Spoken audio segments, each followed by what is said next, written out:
Jack, another day, another FPL pod. Post Christmas, post New Year. How you doing?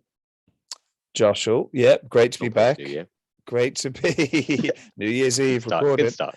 Getting ahead of yourself, love it. Yeah, great to be back podding, Joshua. Yeah, it's been a hectic festive period for me. I know it has for you as well, but hopefully we're getting back to a bit of normality. And it's been manic in the FPL world, hasn't it? Game weeks thick and fast. Manic in a terrible way for me. I don't know. I know some Dear. people have managed to take the advantage of the madness, get in amongst it and Yeah. find ways to better themselves and their teams. That's not been the case for me. So No. I'm looking at this Christmas period and thinking the only thing good out of it was, some Lindt chocolate. That was it, basically. Not nothing. Oh, Joshy boy. Oh, Josh. Well, Lindt chocolate's nice. I had Tony's chocolate this year. Oh, Quite cool, a lot Tony. of Tony's, which is nice, actually. It makes a change from that. I do miss the Lindt bunnies. Miss the bunnies, but yeah, I'll take it. But like you, Josh, it's been appalling. So we're talking really game week 19 and 20 here, I think, aren't we? Yeah. I don't think we've done a pod since just before game week 19. So we're going to cover both of those, aren't we, and how we've done, and probably make our listeners feel good about themselves because we have not done very well in them. It's part of our job, though, isn't it, as well, to, lift the mood, Yeah. make everyone feel better. And that's what we aim to do. So, yeah, you've kind of alluded to the first part, but should I quickly run through what we intend to cover?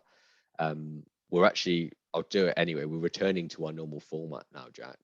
So Exciting. we would normally review the last game week. We're going to review the last two because it's been manic. So game week 19, game week 20. Sure. But then we've got to return to the XG and XA stats. Some interesting changes from the last time we covered the stats. So that's going to be good to talk about. A few quickfire questions, a few key fixtures to cover, and then our game week 21 plans. So yeah, nice back to return of the normal running order. Sounds great, man. Glad to be back to it. Glad to be back. Let's crack on then, man. You go first. You just shout the pain first. I'll start with the pain, and pain it is. So game week 19, this was the famous, I think, free hit game week, which you alluded to. I think it was free hit central. I did not free hit, which means I do have that free hit now. Well, that's good. What I don't have is the points that a free hit would have given me for that game week. True. So I came up with 37 points. Yeah, I managed to get away with it a little bit. I had 10 players not starting, but had minutes that week.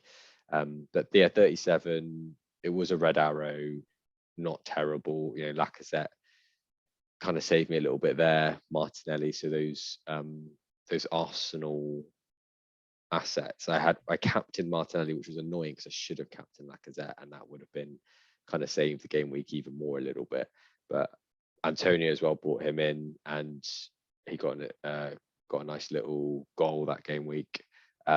So yeah, apart from that, Diaz, Cancelo with 4 points each, Ramsdale with the clean, and then just a drib drab of kind of blanks apart from that, really, from Douglas Luiz, Gallagher, Livramento.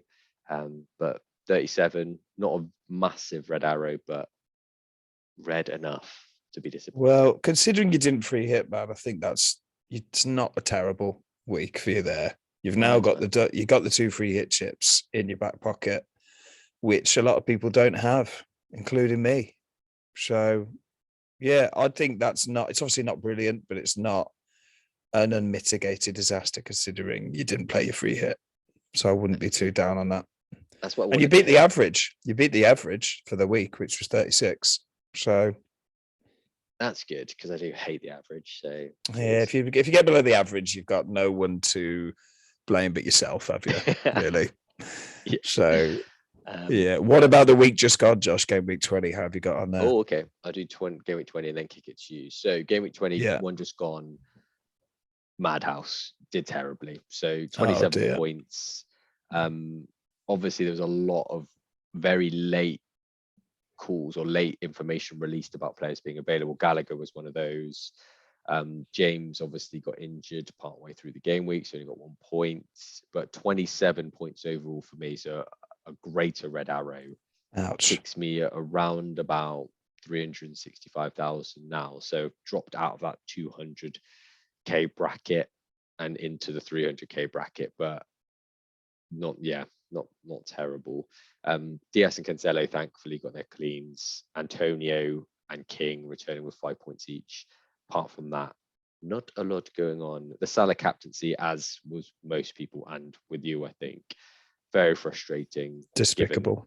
Yeah. The missed pen and an incredible save from Schmeichel should have been 2. Could have been a completely different story for us. Yeah. But that's it. Don't want to talk about mine anymore, Jack. Oh, Josh. Tell me about your game. Joshy boy. Well, it's not much better. It's not much better. In fact, I think it is worse. Is it worse? Let's see. So I think it's better. better for both weeks.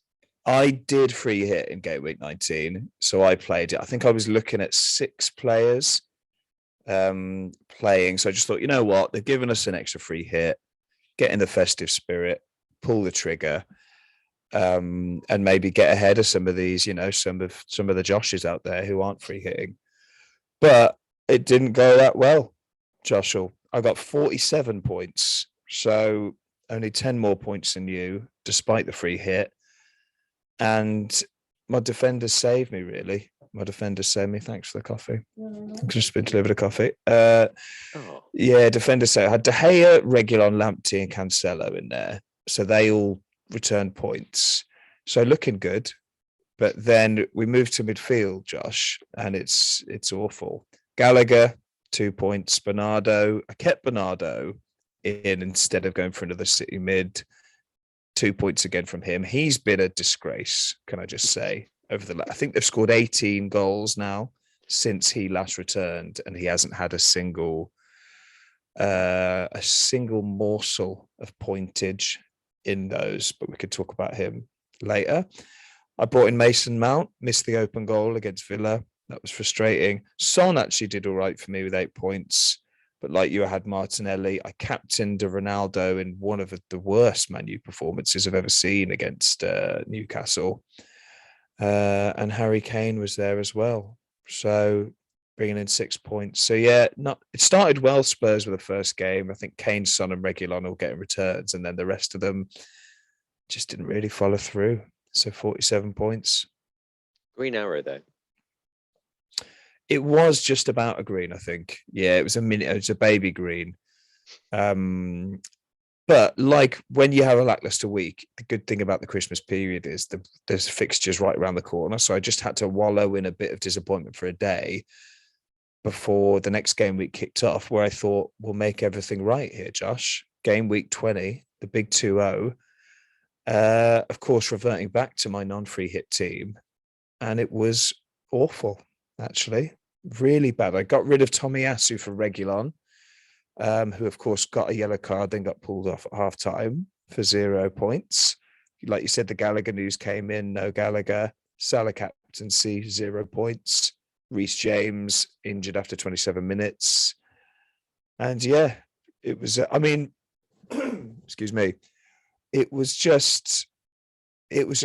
just became laughable how bad it got in the end. I was laughing to myself. King and Dennis up top doing me proud, getting the points in, but the rest of them awful, really, really bad. So yeah, I think though this was one of those. It was bad luck, I think. I mean, I know I said at the start of the pod, it's if you get below the average, you can only blame yourself, and I do blame myself. But that kind of whirlwind of it's like a perfect storm of bad luck when you get the Reguilon, James, Salah blank. I mean, Salah hasn't scored 0 points ever, I think, in his whole Premier League history. So for that to happen this week when he's actually a bit of a differential this week, it was just, well, what can you do? Just laugh at it. So yeah. Yeah, and that game week, as you said, if you were a Salah captain, if you did captain Salah, that's where I envy the players that don't watch the games and didn't get the whole sense of watching it thinking Salah's going to haul here, because Liverpool were playing well early on, especially in the first half, dominant probably throughout the game. And that just made it even harder to watch, because it was like, why is he not getting points? And so for the team, the managers that'll look and be like, oh, Leicester beat Liverpool 1-0 and Salah got 0 points. Well, that's disappointing. That's a little emotional roller coaster. Whereas if you watch the game, my God, like that was 20 roller coasters all in one. Yeah, as a Liverpool fan as well, Josh, it must have been slow torture watching that. Yeah, But you could see it happening, couldn't you, after the penalty, miss, and just Leicester have got it in them to play well, and they shut the game down really well in the second half, I thought. So yeah, fair play to them. Yeah, second half they did well, but after that weathering, they truly weathered the storm in the first half, didn't they? Schmeichel, that one save with the right hand where he tipped it over the bar, incredible. And Mane, dead to me. He's dead to me. Oh, how did he miss that? I mean, Jota, he's just trolling us Jota owners with those misses. That was worse than the penalty miss almost, that 1-on-1. Yeah, I'm glad I don't have him anymore. But Josh, we just, for the sake of our own mental health, we've just got to both move on there. Yeah, I'm sitting at overall rank of 798k. So just all the good work the last few weeks negated by that one game week, as it can happen. I feel like a golfer, just hitting par, little birdie here and there, just clawing back after a bad start, and then just hitting my ball into the lake over and over on that last hole, that last game week. The golf analogies. Yeah, yeah, why not? Yeah, but there we go. 798k. You just got to keep on rocking, keep on moving forward. Yeah, and we will. We keep on rocking. Yeah, let's cheer ourselves up with some XG and XA data, Josh, shall we? Yeah, I've missed this segment. So, same.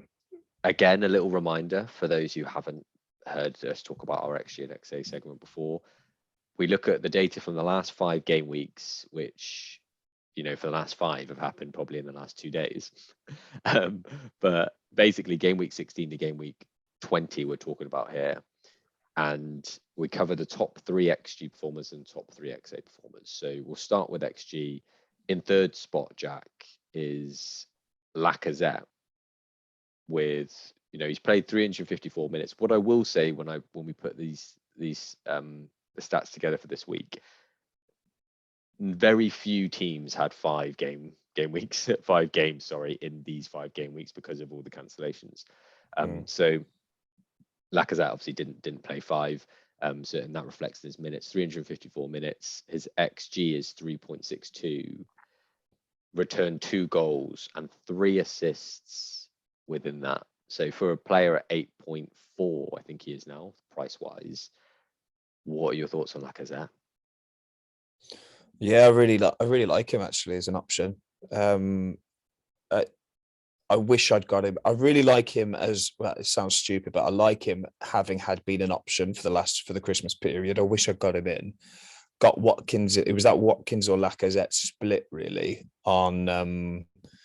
I think I can't remember if that was the free hit week or the week before, but yeah, brought Watkins in. I really wish I'd gone for Laka, because I think the Aubameyang. So what I'm looking for, where you banish someone from a country. What's that word? The exile of Aubameyang is really it's paying off for him really, because he's the main man there now. And I think the players around him have gotten better. So the ESRs, Saka's, Odegaard's, and he's been kind of feasting on that. I've always kind of thought his finishing has been underrated. Like, he can really smack the ball hard, can't he? I've seen, like, in the years gone by, I've always kind of wondered why he doesn't start every game. I'm sure Arsenal fans can fill me in on why that is. But yeah, I like him. If Arsenal's fixtures weren't turning a bit rocky now, I'd be looking at him, I think. What about you? I mean, I've got him. Yeah, so he's been good. I mean, Arsenal, as you said, look great. They've got a bit of a merry-go-round of form of their players, isn't it? Like they're taking turns almost of who's playing well in over 2-3 game weeks. Odegaard at the moment is looking really great for them. Sacco as well. ESR drops off a little bit, but Lacazette, now that he's not sharing minutes with Aubameyang, like he's kind of almost stepped out of the shadow a little bit there. And the assists that we've seen there, I think it shows as a direct comparison to someone like Aubameyang. He's more of an all-round forward. He does play a little bit deeper, but he can get in the box and score. But he can also link up play. So, for 8.4, now that he's not sharing minutes, I mean that's a bit of a steal. But yeah, you're right. The fixtures coming up is a concern. City, Tottenham, Burnley, Wolves, then a blank in 25 at the moment. So it's not ideal, but with forwards, we go with form, right? That's what we say. So yeah. I'd also like to add, Josh, thank you for adding the price in next to these players in your preparation for this. It's a nice new little feature. Saves us scrambling around on the Premier League site when we say, oh, how much is he again? And then we spend 2 minutes looking for the price. So thanks very much. Constant improvement of the pod. Got to be prepared. Great stuff. Who's next on the XG, Josh, in second spot? It's Raheem the Dream, Sterling. So 270 minutes. I mean, classic City. He's not getting as many minutes as some of the other FPL assets you're comparing him to, but a massive 3.71 XG. 4 goals, Raheem. 4 goals. That's amazing. But you talked about price, 10.7. He's a bit more spicy there. Can I interest you in a Raheem the Dream Sterling, Jack? No, you can't really. Just because of the price, and he's still in that rotation. I think he got benched. Did he get benched last game? I think he may have been. But yeah, I think he may have been benched last game. Hence the 270 minutes. But yeah, he's fair play to him. He's kind of under the radar. Had a bit of a resurgence in form. There's always seems to be with City one of those attacking mids that are definitely getting sold in January. Last year it was Bernardo Silva. Sure enough, he's had a resurgence. This year, I feel like it's been Raheem Sterling, who's just out the door, and suddenly he's back scoring 4 goals in 3 weeks. So yeah, you can't pay any heed to that, and you just don't know. It's like whack-a-mole. You just don't know which one's going to pop up next and smash the form. Looks like maybe Foden's gonna kick on now. Who knows? But yeah, the bad thing about Sterling, like you said, is that price, over 10 million, whereas the others kind of kick around 7 and 8 mil. So you can kind of afford to juggle between them a bit. So yeah, Sterling's a no for me. Fair. Sound logic. Yeah. I'll bring in the last XG and then I'll let you introduce the XA, Jack. Great. So Salah is sitting at number 1, 346 minutes. An XG of 3.91, only scoring 2 goals there. And obviously his price is at max 13 mil. So we're going to talk about AFCON, but just as an asset, I think we both own him. Let's cover the elephant in the room, which is the big question everyone's asking is, with the blanks really in the last 2, are you concerned about his output now? No, not at all about his output. If there was no AFCON, I'd definitely be keeping him and captaining him most games. The fact he's top of this XG chart shows that he's getting the chances. Could have easily had a brace against Leicester with the penalty and then the really good chance in the first half. I mean, yes, he's not tailed off, but he's calmed down a bit in returns compared to his ridiculous start, which was unprecedented in like the history of FPL. So I think we can cut some slack a bit there. But he still looks really dangerous, doesn't he? Liverpool still look good, I think. Yeah, the only question is AFCON, isn't it? And what we do with him, and things are going to get interesting now in terms of the mix-up. Yeah, so we're going to take a deep dive, spoiler, of AFCON, kind of covering it in the quick fires. So yeah, won't dwell on that now. So, but yeah, I agree with you. Salah's still the main man in FPL. Yeah, the blanks are unfortunate, but he's still there. Yeah, I mean, he's got how many games left until AFCON? How many are we talking?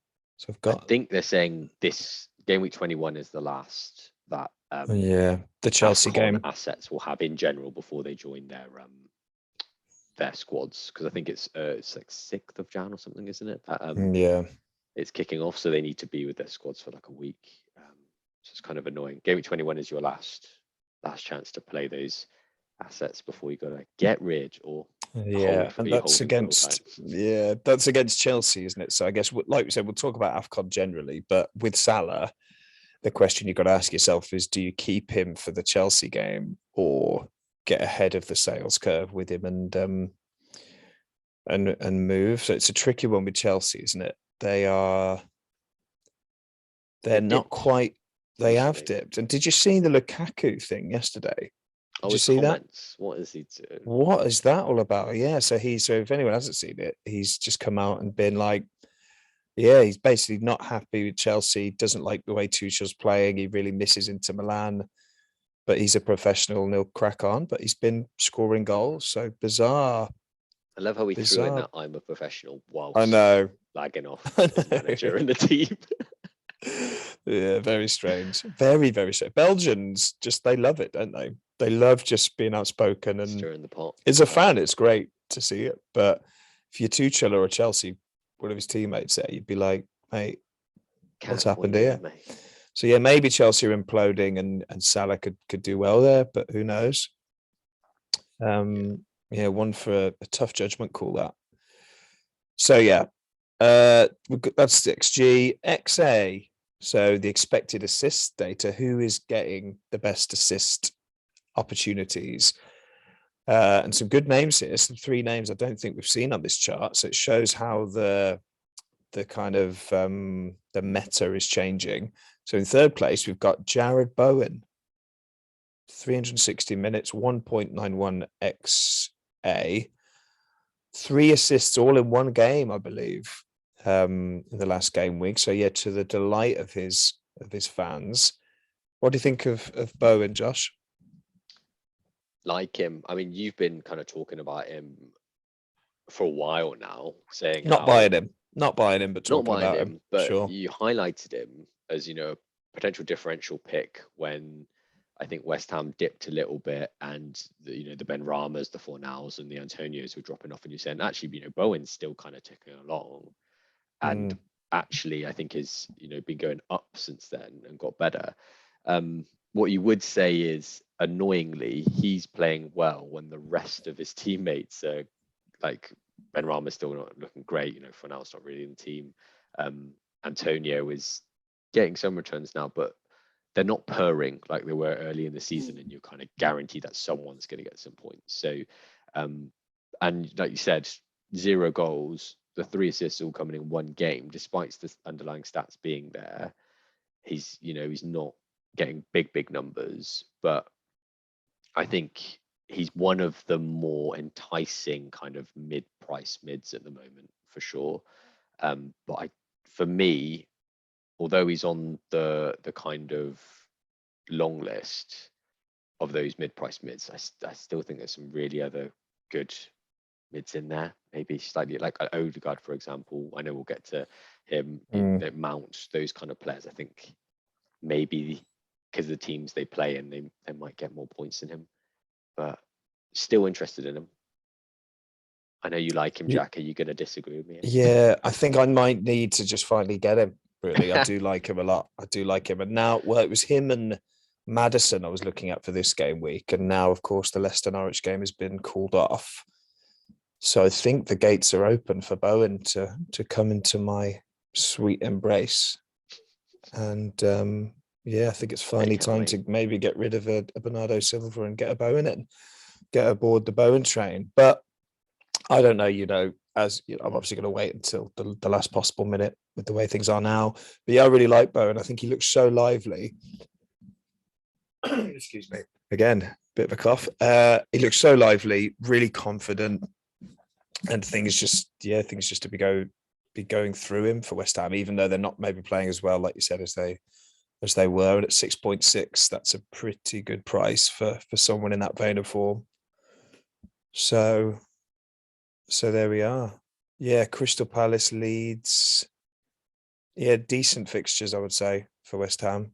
So there it is. Yeah. I mean, the one thing I would say is those 3 assists came against Watford, who haven't kept a clean sheet this year. And they do look a little bit rubbish. But Bowen still looks good, has looked good in other games apart from that anyway. He has, yeah. Yeah, he's a bit feast or famine, isn't he? And that's reflected in the price. But yeah, I like him. I like him. Second, Josh, we've got an old favourite, a bit of a legend of the game, Kevin De Bruyne, finally making an appearance. XA of 2.07 from 350 minutes, 3 goals, 1 assist, still pricey at 11.9. With Salah departing, is Kevin on your radar? Yeah. I mean, not trying to overthink it, Salah to KDB is, I think, one of the most natural moves, them both being midfielders. Him really coming to form and looking like he's going to get minutes in games, whether it's coming off the bench or starting. I like him. He's the Rolls Royce midfielder. We know he's got it in him, and he's starting to show it, I think, this year now. I think it's just a fitness thing, maybe. During the season, he couldn't really string too many minutes together, whereas now he seems to have put a few games and minutes, whether it's not whole 90 minutes, for example. But I think now that he's got that, he's really playing well, and his attacking threat is insane. Like, looking at the highlights of the last game, I know City only scored 1 goal, but the balls he was putting in, like, he puts in those lovely fast whipped crosses, doesn't he? Kind of Trent style crosses, doesn't he? Really powerful, and like he bends them around the back of the defenders like no other player. I think he's brilliant. Yeah, and I think he's one of those players that often deserves his assist. You know, like Ronaldo got an assist this week, didn't he? Where he tried to shift it to take a shot, and McTominay ran onto it, and he gets the assist. Whereas like KDB's assists often are, he created that chance, like it isn't just accidentally. And I think he will do that all season when he's on the pitch. So no doubt. 11 basically. 11. It's great. Interesting. So yeah, maybe a Kev purchase for Josh in the near future. Interesting. What about you though, Jack? If Bernardo, do you want some stake in City? Is it a KDB? Yeah, I don't know. If he probably is I don't know. With the Fodens and Mahrez is doing quite well, I'm not sure I can bring myself to spend the premium on Kev, but I think he is, a price aside, probably the best option to go for City. I don't know why I'm not totally sold on him quite yet. Maybe I just need to see a bit more of him. He's kind of had a stuttery last 12 months, I would say, as a player generally, hasn't he? He's had quite a few injuries and things, but does seem to be getting the minutes under his belt now. So yeah, I've got no reason not to. And maybe when I sell Salah and see that price, that amount of money in my bank, I'll lean more towards him. But yeah, City, I don't know. City, it seems crazy to say because they have been smashing teams, but they're not the best they've ever been, I don't think, City. And maybe I'm just sort of holding them against an unfair comparison of their amazing teams in the past. But yeah, I might get him. Who knows? But Kev's in number 2. Number 1 spot, Josh. He's come out of nowhere a bit, this guy, but people are starting to talk about him. He's played 334 minutes, 2.44 XA, 1 goal, 3 assists. He's 5.6 million, and he is Odegaard. What's his first name? I just realised I didn't know it. Martin? Yeah, Martin. It's right. Martin. Yeah. It's Big Mart. Big Martin. Arsenal. He's kind of the poster boy for Arsenal's resurgence, I would say. Martin Odegaard. Thoughts? Yeah, again, like him, like Marty, our mate Marty. But the negative about him is he going to keep it up? And it's like, it's that merry-go-round again, isn't it? Of Arsenal mids. Is it Martinelli this week? Is it Odegaard? Is it ESR? Is it Saka? Like, and yeah, he's got a bit of a purple patch at the moment. He's doing great, but like, is he gonna keep doing it? He's probably the one that I think will be streaky throughout the year, whereas I think maybe Saka will have a more of a consistent output throughout the year, and he is definitely going to, I think, keep his minutes. I thought that was maybe going to be the case for ESR, but his minutes have really dropped off since he had that injury, I think it was, wasn't it? And it was only a minor injury, but since he's come back, he's been really coming off the bench. So and scoring every game. And scoring every game. Bizarrely. Can he keep so that frustrating. up? Like, well, surely not. Can't score every 8 minutes, can he? Can he score every 8 minutes? Maybe he's the best player of all time. Maybe. So that's my concern with Odegaard is if you manage to bring him in ahead of this patch, great. But I'm not sure. It's like the Bernardo. We had this conversation about Bernardo, didn't we? We were like, we don't think he can keep it up, and that rang true. So I think that's probably going to be the case for Odegaard. Maybe. Yeah, I think with Bernardo, he was very much overperforming his XG and XA when he was in that hot streak. So it's maybe less of a surprise that he's now dipped in output. But Odegaard being top of this XA chart maybe suggests that actually he is the real deal in terms of chance creation. And watching them, I think he is more advanced and more of a centre point, a focal point than Bernardo is for City. And seems to link well with the Lacazettes and people. So yeah, I think I'm a bit more maybe bullish on him than you are. Saka, yeah, was brilliant the other day, wasn't he? But again, he's a bit streaky for me. It's tough between, and I'm sure ESR will start in game soon. I think out of all of them, Martinelli's been the false prophet, hasn't he? For us, he's really burned us the last couple of weeks after that brilliant performance. Where he got the 2 goals. But yeah, Saka, ESR, Odegaard, they're all quite good picks, I think. So yeah, tough one to call. Just don't buy Martinelli, I would say. Yeah, from experience. Don't buy my one Arsenal tip of the week. Good. So there we go, Josh. 3 new faces, Bowen, KDB, and Odegaard. So great to keep it fresh and see that things are moving. That's the XG and XA. Should we have a little break? Yeah, a little break, and then we'll move on to the quickfires. Good stuff. Lovely. See you in a sec. And we're back. So, Jack, quickfire questions as promised. We've only got 3, but they're quite big. So I'll stop referring to this as quickfire questions. 3 big juicy. Slow fire questions. I like it. It. So let's just jump in with the first one. Chelsea obviously have a bit of a crazy run of fixtures and blanks coming up. They've got Liverpool, Man City, Tottenham, then 2 blanks. Not great. Are you avoiding Chelsea assets, bringing them in, and are you actively looking to get Chelsea assets out at the moment because of that? So first of all, they definitely got 2. Are those 2 blanks because of cup games, Josh? Is that why they're blanking? Very good question. I think you're I'm right. not sure. They are one of the only teams that actually played 5, didn't they, over the last 5 game weeks? Right. So they haven't had any blanks in the last 5 because of COVID or anything. But I'm not sure of the exact reason of those blanks. But they're scheduled as blanks at the moment. After the Tottenham game?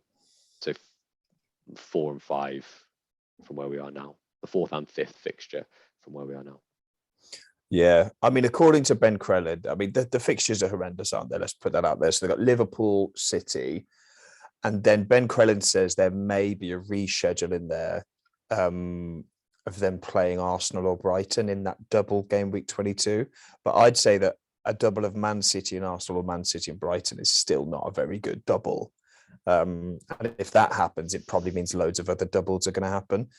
So in a word, Josh, yes, I would say Chelsea are not looking a good bandwagon to jump on, especially in light of what we mentioned earlier with Lukaku's recent comments. The fact that they're not even really playing that well anyway. On top of that, it kind of all sort of compounds to make me think they're not looking. It's not good. It's not. I'm not interested. How about you? Yeah, like you said, bit of a storm of things matching up against them now, isn't it? Like Reece James, that injury could be quite bad. Rumours of a tear. Like, we'll wait to see, obviously. But if he's out, even the medium term, they just don't have Chile, they don't have him. That obviously we talked about their strength and depth, but that's got to affect a team with two big players like that kind of being out, and the results haven't been great recently. So going into a bad set of fixtures with poor form is a kind of big red flag to me. So I don't think I'll be replacing James with any other, because I've got James. Don't think I'll be replacing with any other Chelsea defensive assets. No, not with these fixtures. I mean, Salah could give us a nice farewell party against Alonso, I think. That'd be great. Potentially this weekend. So yeah, I mean, even like the Mason Mounts, I'm sure he'll get minutes, but I'm not sure he's got it in him to resist these fixtures and the way Chelsea are playing. So yeah, I think, would you get off Chelsea assets if you have them, or would you kind of hold the Mason Mounts? If you're in the perfect world of not having to put any fires out, I think a lot of people are because of all the injuries and stuff at the moment. But if you just had a choice of changing players out of preference, I still like Mount. I still think he's great. Even through tough fixtures, I think that Chelsea's attacking output, they'll still score goals, maybe not lots and lots of goals. I'm just a bit worried about their defense now with all these troubles. So I wouldn't sell Mount, for example. But if you've got some of the other maybe less prolific players like a Callum Hudson or Odoi or like a Havertz or someone like that, you'd probably be thinking about getting them out for a while. Like now's the perfect time. Yeah, I think we're in agreement on that, aren't they? It's not Chelsea's time now. Their time will come again, no doubt, this season. But in the short term, get rid. Great. Good stuff. That was a quick fire, I think. That was. Yeah. Thanks a lot. What's the next one, Josh? Second question. Lot of talk about the rescheduling of these missed fixtures, so double game weeks potentially. We don't know anything for certain now. You alluded to or mentioned Ben Crellin's spreadsheet of like trying to predict these. Everyone's throwing out predictions. How do we tackle this, Jack, as managers? Right. Well, shall I lay it out for the listeners? Please do. Let me get my notepads. I can jot down what it might be like. Yeah, get your notepads ready, people. Because this is so Ben Crellin, if you're not following him on Twitter, he's probably the only essential FPL account to follow on Twitter, I would say. Loads of good ones out there, but he's the one essential, unique account to follow. Because every year he puts together these brilliant spreadsheets that very accurately predict when blank and double game weeks are going to occur. Sometimes months and months ahead of schedule. He's so clever with them. So you can then plan your transfers and things and chip plays around that ahead of time. And he's done it for years. He's superb at it, and he's the go-to man. So yesterday he released what he deems are likely to be the double game week fixtures over game weeks 21 and 22, which are the next two game weeks. So he does it as a kind of probability thing. So for game week 21, which is this weekend, there are a few teams that may have double game weeks, very lately planned double game weeks. And this is kind of unprecedented because it's so rare that we have so many last minute cancellations that he thinks we may have an unprecedented case where a double game week gets announced potentially even after the deadline. So for game week 21, which starts tomorrow, you've got Burnley, Watford, Man United, Brentford, and Everton potentially having double game weeks. So those are the teams that, if you believe, and he thinks that's 60 to 80% chance for those teams I've just mentioned there, that they'll have a double. There's a couple of others that he thinks there's a small chance, but those are the ones worth mentioning, really. So you got Burnley against Leeds and a Watford or Everton.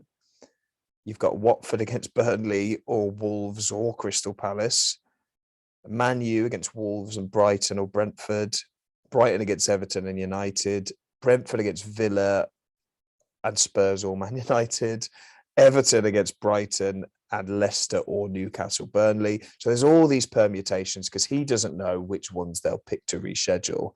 He just thinks those teams are likely to double. So I guess, should we talk about 21 first, Josh? So this upcoming game week, are you thinking about potential doubles for your transfer for this week, for example? I think it will come into play. I haven't settled on a specific, well, to say who I need to replace Reece James basically with this injury. So yeah, it will come into play, but unfortunately the list of players that I would like potential candidates, like none of them would fall into these potential double game weeks. So I guess what I'm saying is, personally, I wouldn't chase the double game week to be the most important thing to pick my player to replace Reece James. Even if one got confirmed today, for example, would you not chase that double with that replacement? If it was confirmed, then I'd still need to be happy with the asset. Obviously, I'm not just going to pick a Burnley defender because they've got a double. It's got to be someone who was on that long list anyway to replace them. But if it was confirmed, then yeah, I think that would move up to become joint, like one of the biggest factors of who I'm picking to replace Reece James. But with it being just a probability at the moment, like a chance of them being replaced or not, I wouldn't put that as the most important thing. Is picking them from their potential points and the fixtures that they have over the 5 game weeks. Because even if you bring someone in for the double here, there's still no guarantee they're going to get the points, especially if defensive assets. Doubles often bring a higher risk of rotation anyway, because they're two fixtures closer together. We've seen that often. Especially for like attacking assets, they may get rotated because they don't want too many minutes. So yeah, it brings its own risks. So you've got to be happy with your transfer for at least like 3 to 5 game weeks anyway. I think be happy that you may be stuck with them for that long. And if they've got a double as well, great. Yeah. What about that's you? Sensible. Are you asking it, saying that you would really chase that double game week? I'm a real sucker for the doubles. I really am. Sort of regardless of team, I really get lured in by that double fixture point there. But you're right. I mean, if Watford get a double, am I going to bring in a Watford defender? That might be too much of a stretch for me. Krellin has said that he expects the announcement to be made by 6 p.m. today. So that's Friday. So we should know, hopefully this evening, whether we're getting this double game week 21. And it's just not looking that exciting, game week 21. Those teams I've just mentioned there are just not.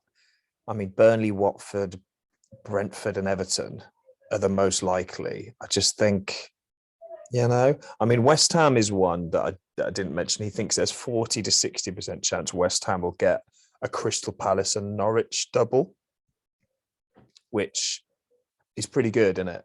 I mean, that would be one where I definitely would target some West Ham assets, and that makes Bowen, for example, a great target for me there. With Norwich's COVID situation, though, will that happen? I don't know if that's weighed into Krellin's predictions, how badly riddled the COVID team is.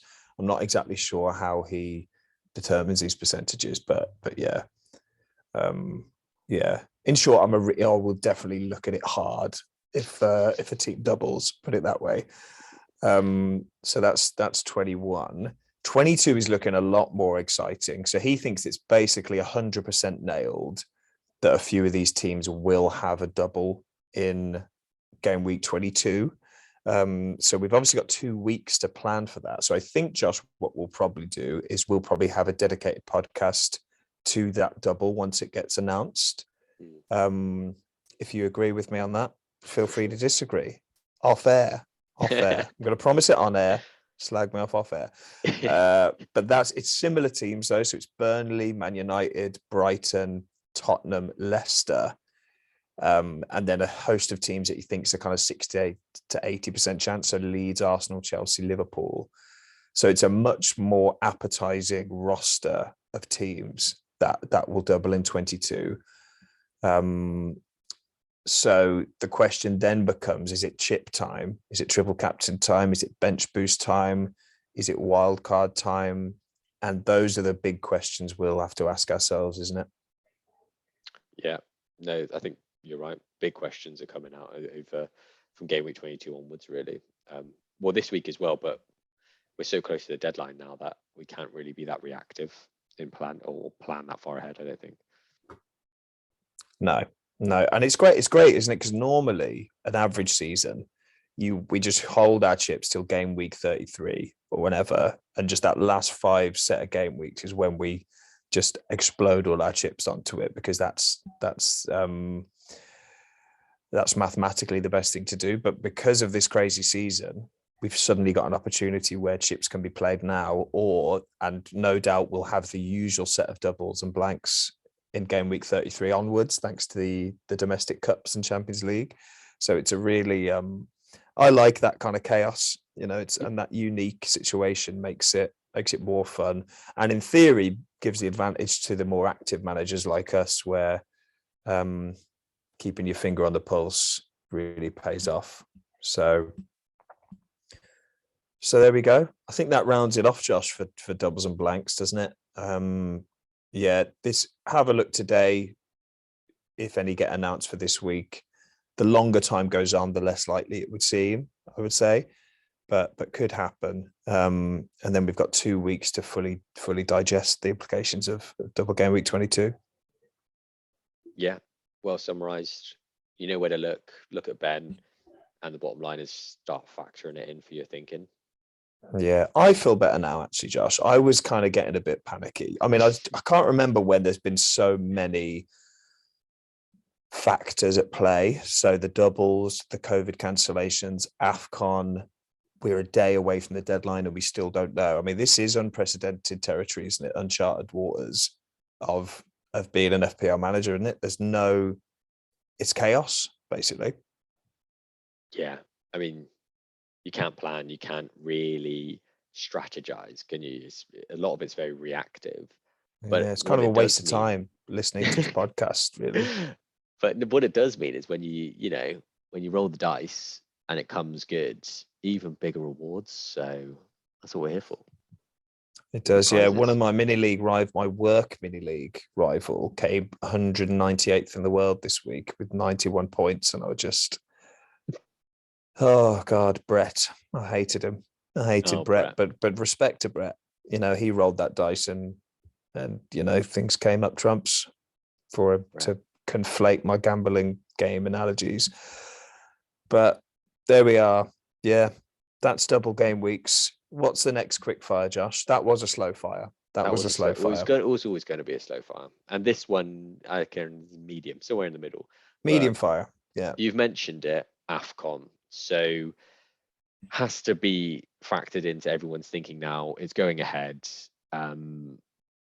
We basically need to start covering what we do know and what exactly should be put into people's thinking, and then it's down to everyone else to kind of use that as they so choose. So what we think we know now is that this game week 21, will be the last game week in which your African Cup of Nation players, the ones that are being called up to their international teams, will play in the Prem.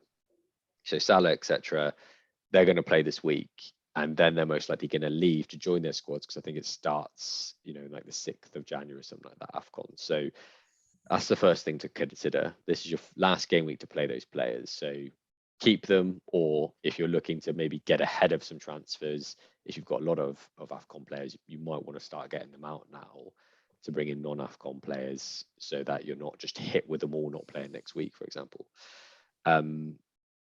So I'll stop at this point, Jack. We'll cover that point first before we just get drowned in how long does AFCON last and what else are you going to do throughout the rest of Jan and Feb. But are you in a situation where you're going to be getting out AFCON players this week for game week 21, even though they could they could still play? Well, no, actually, Josh, I think I've only got one, and I think it's been confirmed today that he is staying. So Dennis, everyone's favourite Watford menace, it's been announced today that he has been excused from the Nigerian national team to carry on playing in the Prem, whatever that means. So presumably, there's been a bit of pressure on Nigeria to not let him stay. He wasn't a regular in the team before, so whatever's happened there has meant that Dennis is staying. And I think I'm sort of safe unless I'm being blind. I don't have any other issues there, but that's my one piece of AFCON news is that Dennis is sticking around. Salah? And Salah, yeah, of course. Salah. I thought you were coming round to Salah. I was No, like, not coming nah. round. Salah's such a default staple. I'd always forgotten about him. As it stands, I'll be keeping Salah in for this week, this last Chelsea week. I feel like he'll want to go out with a bang. He's more of a differential now than ever, and Chelsea have their issues. So I think for me, barring I don't know what would have to happen for me to get Salah out. Really, like you, I've got a Reece James to deal with, maybe a Conor Gallagher. I want Jared Bowen. There's those other pressing issues for me, but yeah, I'm not from a personal perspective. I'm not too concerned about AFCON. How about you? Same. I don't have Dennis anymore. I got him out a couple of game weeks ago anyway. So it was only Salah, and I want to play him this week. Same as you. I think he's a big game player, and he will get something. So yeah, not going to be doing anything this early. So that switches on to this, like the kind of next phase of the AFCON planning, which is, how long are these players going to be gone for, especially if you're getting rid of Salah, or some people might want to hold him. So the reports are obviously it depends how far they get through AFCON. Egypt, in Salah's case, apparently are one of the favourites. And that means that, the final, I think, is at the beginning of Feb. So I think it's the kind of end of the first week of Feb. So what that means actually, because of how the game weeks lie at the moment, we've got a big break after game week 21. They're only missing 2 to 3 that actually overlap with the AFCON fixtures, depending on how far they get. They get to the final, that third game week probably isn't going to be possible for them because I think it's literally 24 hours after the final. Right. But yeah, they could only, if Salah got to the final, he could only be missing 3 game weeks, for example. He may need a rest afterwards. That's something else to consider then. But 3 game weeks. So that's the next question to you, Jack. Someone like Salah, or if they're considering someone else, someone you really want to keep after AFCON, are we saying get rid or hold? It could only be 2 weeks. If they get knocked out, for example, he could be back in 2 weeks' time. So what's your approach to that? I think Salah is too expensive to keep on your bench for consecutive weeks, even if it is 2 weeks for me. There's too much opportunity elsewhere in the game to spend that money. It's tough, isn't it? Because if most people will have had him raise in price while they've had him, which means it's harder to bring him back in once you sell him. But yeah, there's just too much. Well, I don't know. As I'm saying this, I don't know the answer to that. Is keeping him on your bench isn't a terrible move, but it depends on if there's other players you want to get. If you really want Kevin De Bruyne, there's no other way than to sell him, is there? So, and with Spurs resurgence, are we going to want Son and Kane? There are other premiums now that are starting to come okay again. Ronaldo's ticking along. I mean, yeah, I can't see myself holding him personally, but I can definitely see myself wanting him back, and maybe that will cause a headache for me. So it's tricky. It's tricky. That length of time that you've just outlined there makes it not straightforward selling him, I would say. What about you? Do you think you'll sell him? I think so, just because of the needing to use that cash, really. It's just too expensive a player, 13 mil to hold on to. But you're right, the way it's fallen this year, in our heads, we're all thinking, it could be kind of 4, 5, 6 game weeks. And that's just like, well, they've got to go for sure. But like, 2 to 3 is not terrible, really. And I know that it could become 3 to 4 because if he's just come back, he may need a rest. But yeah, it does make it a harder decision. But I would personally, I'm getting rid of him because I think after game week 21, most likely just because of the cash and wanting to get people like KDB in the interim to maximize the points return. But that's because I like KDB. I'm not doing it because like, I need to use that cash somewhere else. I want KDB, therefore I need the cash. It's that way around. Yeah, I mean, what I would say is you'll really kick yourself if you gamble on it being 2 weeks and he does make the final, because 2 weeks will go by and suddenly there's another 2 weeks without him. And at that point, you're like, well, it's only 2 more weeks, so I'll hold him. So you'll probably get into that sunk cost fallacy issue of, well, I've held him. It's been 2 weeks and there's only 2 weeks to go, but that's 4 weeks where you've had 13 million on your bench. Yeah. So you'll get into that muddy waters. You probably are. You'll feel, for your own mental health, you'll feel better selling him, I think. And then he would be only 2 moves away, 2 transfers away from getting back anyway. Even if you didn't keep the money in your bank, wouldn't he? Exactly. You can get anyone in 2 moves generally. So yeah, sell him. Is Jack's advice. The conclusion. Definitely sell him. So the only final point I was going to mention on AFCON, it's a kind of effect of AFCON, the players leaving, is obviously that means that there's chances for other players. So some of the biggest knock-on effects is we're seeing already, like Aubameyang, obviously, if you went, I don't actually Gabon are in there, but Leicester is one of the big ones because Iheanacho and Daka will be going. If I've understood rightly, I think I've got that right. So that means, they've both been getting minutes recently. Maybe not massive minutes, but they both have been getting minutes. So that kind of clears their front line quite a bit. And even if it's not just you're looking at the other players, but it could affect the performance of teams. So like Thomas Partey, for example, Mendy for Chelsea at the back, in goal, changing the goalkeeper, he's been pretty consistent there. So all things like secondary effects to be considered. I mean, Liverpool, Mane and Salah going, who do you think will be the front three of Liverpool? Yeah, I mean, Bombi's come back, so that's good. So Firmino, I think, will step in immediately. Jota's obviously the natural successor and has been playing anyway. And it's just that kind of third and the 3-prong attack. And, it's either could be someone like Oxlade-Chamberlain, who's been there anyway, kind of in the team because of injuries or, COVID-related absences, or it's probably Divock Origi. Minamino's also there, but I think Origi is the most natural of the 3-pronged. Minamino only really replaces Bobby Firmino, and because he's there, I expect Firmino will play through the middle, Jota will play off the left or right, and then Origi or Oxlade-Chamberlain will play off left or right as well. So, right. Do you think there's any credence to the Trent rumours of Trent pushing forward, or do you think he'll stick at right back? They remain rumours. I mean, we've not seen anything again in games or training, or any comments from coaches or Klopp to say that that's going to happen. And actually, it's been a while since Klopp's commented on it, so maybe it's changed since. But the comments were basically along the lines of, he's one of the best right backs in the world. Why would you change his position? So it was actually more to say that he's going to stay as a right back. Yeah, fair. Yeah, it'd be great to see. It's just a hopeful thing from me. Yeah, but I think keep. I mean, the question then becomes, with just sticking on Liverpool, becomes if Salah goes, do you still triple up on Liverpool? I saw some people saying Robertson is the best Salah replacement because you'll then have Trent, Robbo, and a Jota, or Do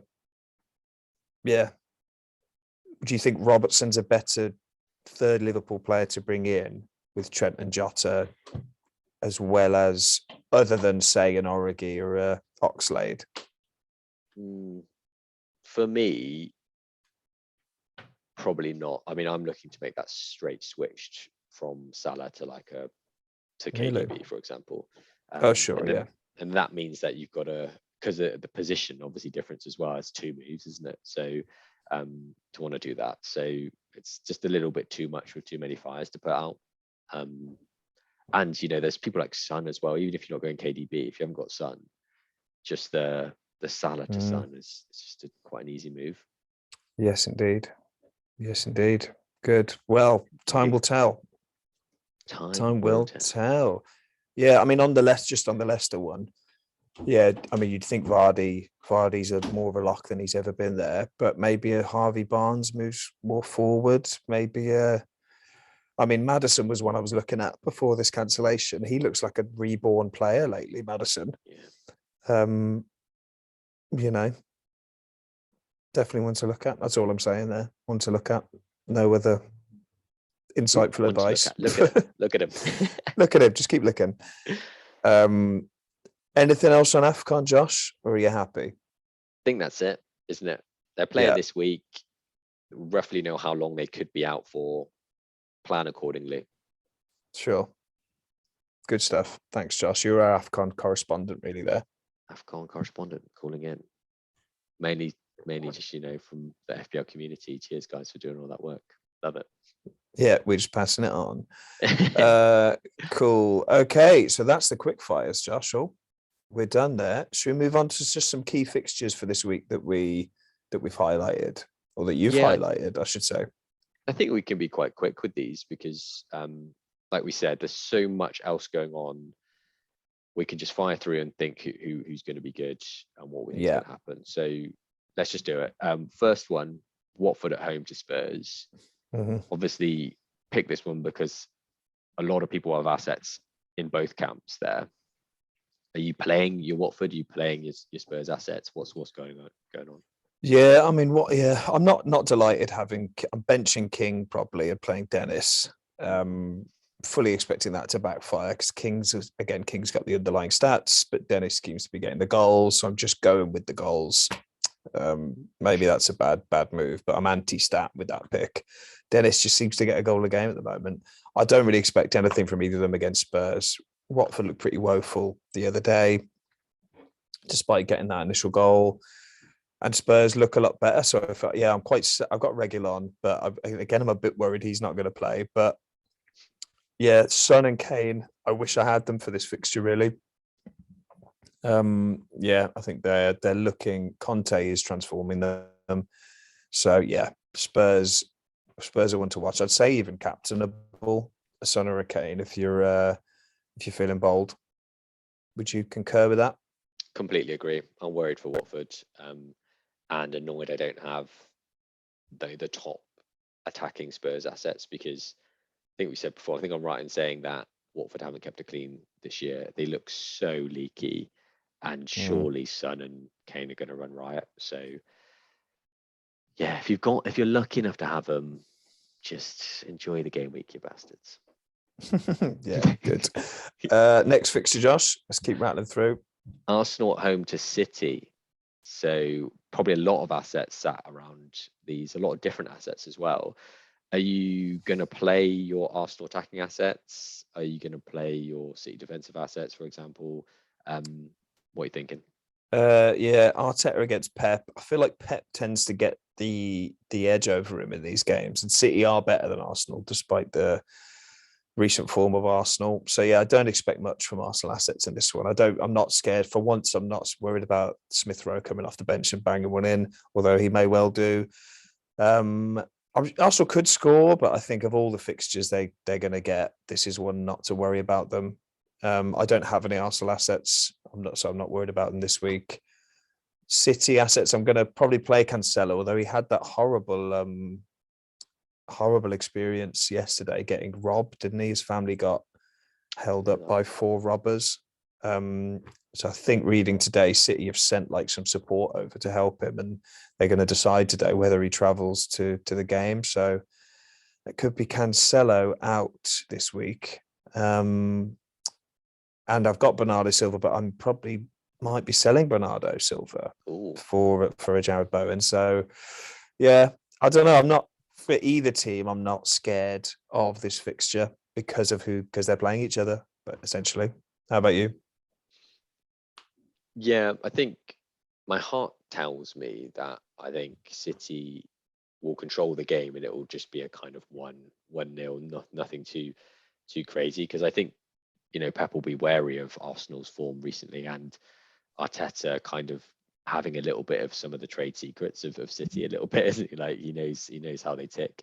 So yeah, but I'm not that confident for Arsenal. Annoyingly, I am tripled up on them at the moment, which is Ramsdale, Martinelli, and Laka. So I think I'm going to have to probably bench someone like Martinelli and just have faith in Ramsdale and Laka that they might be able to do something. But I've also doubled up on the City defence, so here's hoping for a 0-0.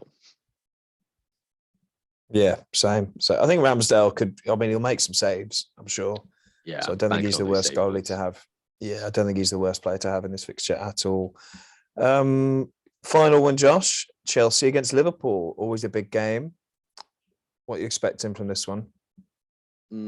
Yeah, it's going to be massive. I mean, obviously the first fixture at Anfield, that setting off kind of ruined the game a little bit and it kind of killed it off a little bit. But I think it's still going to be a cagey game. Liverpool obviously playing very well at the moment, Chelsea stuttering, but Chelsea at home. So I think I can see it being a low scoring kind of tactical battle, really, if I'm honest. I'm hoping it's not, but that's what I can see it happening. So like a kind of draw to either team winning 1-0, really. I don't think there's much in it. It's so hard to call. Yeah.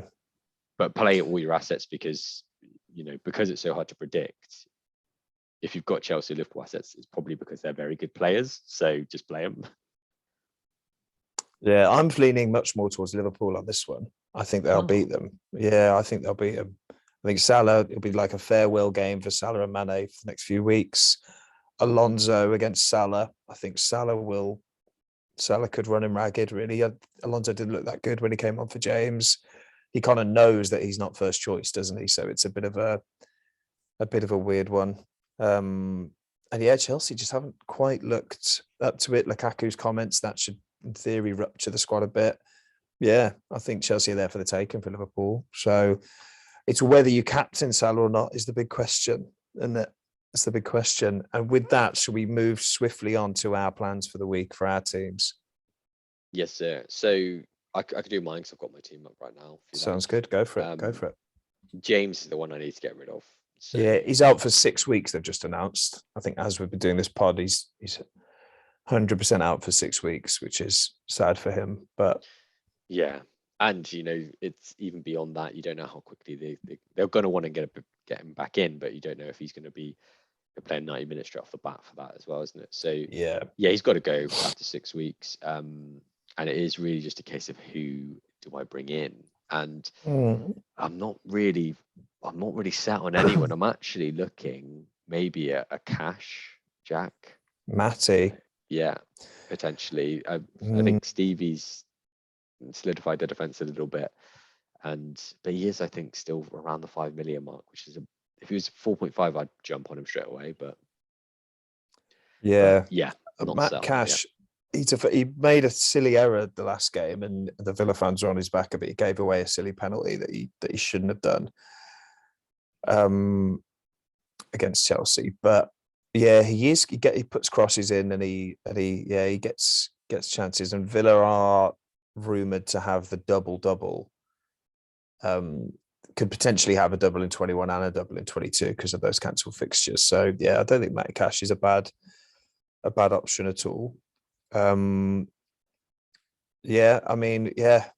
think that there's a Conser as well. He gets chances, but I think Matt Cash would probably be the Villa defender I'd go for as well if you're going for a Villa defender. Lovely. And then apart from that, Salah captaincy, I'm still going to back him, and it's mainly because the lack of other options that I have. So apart from that, my only other attacking assets are like Antonio, King, like Antonio away to Crystal Palace. He's not done quite enough recently, and West Ham haven't been quite good enough. Palace are good, aren't they? Palace are pretty good. They are as well, yeah. So yeah, I'm back in Salah. Cool. In hope. Yeah, he'll give you a farewell haul. Yeah, fair play. What about you, Jack? Yeah, I'm torn again, Josh. I feel like I'm always torn when we do this, but I've got James as well. And with that, I was set on just benching James this week, but with the Cancelo doubt of Cancelo may not play, I'm kind of thinking let's get rid of James just in case Cancelo doesn't play. But I've got Cody on the bench who will play as potential backup there. But then Gallagher's a doubt. I mean, what I really want to do is bring in Bowen for Bernardo Silva, but that's like an aggressive, positive luxury move. Whereas is the sensible move to take out James maybe for a cash or somebody like you're saying? I just don't know. I don't know with James. I'll have to move James out either this week or next, probably. But do I do that instead of the Bowen move? I don't know. I'm just gonna let it stew today and then decide before the deadline tomorrow, I think, which one I go for. Do we know about Gallagher if it says illness, but I haven't heard anything else about him. No, it was really late news, wasn't it, of him not playing in the last game. So against Norwich, annoyingly. But yeah. No news, no idea. I think there's a lot of reason to wait to hear about those doubles anyway for the planning, isn't it? So I think it's way up to the deadline again, which has been the message for the whole of the season, really, isn't it? Yeah. I'm tempted by a Spurs defender as well. I've got Reguilon, but as I say, I'm not too confident about him. Maybe an Emerson Royale. He's been playing, hasn't he? I don't know if I got rid of James, who I'd get. Like you're saying, it's slim pickings really with defenders at the moment. It really is. That's part of the problem. But yeah, I'll do something. That's all I can say. Something will happen. And even captaincy, I'm not set on. I'm not as confident with Salah, even though I think Liverpool will win that. But like you say, there's who else is there? Unless you've got a Spurs attack. If I had Son or Kane, it would go to one of them, I think. I think it would. And that would be the first time I've deviated from Salah in a long time. But it may just have to be a Salah job. There's a lot of well-matched fixtures this week, I feel. Yeah.